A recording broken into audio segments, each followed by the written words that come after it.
পদ্মা নদীর বুকে দেশের অন্যতম বৃহৎ অবকাঠামো পদ্মা রেল সেতু। কিন্তু সেই সেতুর পিলারের নিচ থেকেই যদি মাটি বা বালু উত্তোলন করা হয়, তাহলে কি ঝুঁকির মুখে পড়তে পারে এই মেগা প্রকল্প? স্থানীয়দের অভিযোগ ও উদ্বেগ ঘিরে তৈরি হয়েছে নতুন প্রশ্ন। পদ্মা রেল সেতুর আশপাশ এলাকার দীর্ঘদিন ধরেই চলছে ড্রেজার দিয়ে বালু উত্তোলন। স্থানীয়দের দাবি, কিছু ক্ষেত্রে সেতুর পিলারের কাছাকাছি এলাকা থেকেও মাটি ও বালু তোলা হচ্ছে। এতে নদীর তলদেশে বড় ধরনের পরিবর্তন ঘটার আশঙ্কা তৈরি হয়েছে।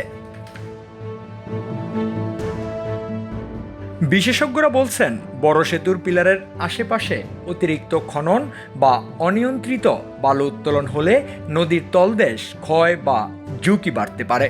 যদিও প্রকৃত ঝুঁকি নির্ভর করে উত্তোলনের অবস্থান, গভীরতা এবং প্রকৌশলগত নিরাপত্তা ব্যবস্থার উপর।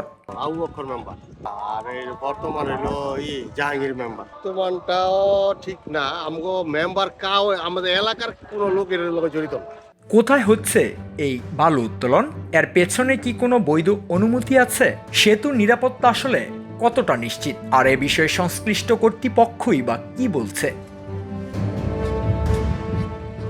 তবে এখন পর্যন্ত কোনো সরকারি সংস্থা পদ্মা রেল সেতু সরাসরি ঝুঁকিতে রয়েছে বলে আনুষ্ঠানিকভাবে নিশ্চিত করেনি। সংশ্লিষ্ট কর্তৃপক্ষের পক্ষ থেকে বিষয়টি খতিয়ে দেখতে তদন্ত ও কঠোর নজরদারির আওতায় রাখার কথা বলা হয়েছে। দেশের গর্ব পদ্মা রেল সেতু ঘিরে এই অভিযোগ কতটা সত্য আর কতটা গুজব, সেটি জানতে প্রয়োজন নিরপেক্ষ তদন্ত ও প্রকৃত তথ্য প্রকাশ। কারণ দেশের গুরুত্বপূর্ণ এই স্থাপনার নিরাপত্তা নিয়ে কোনো ধরনের অবহেলার সুযোগ নেই।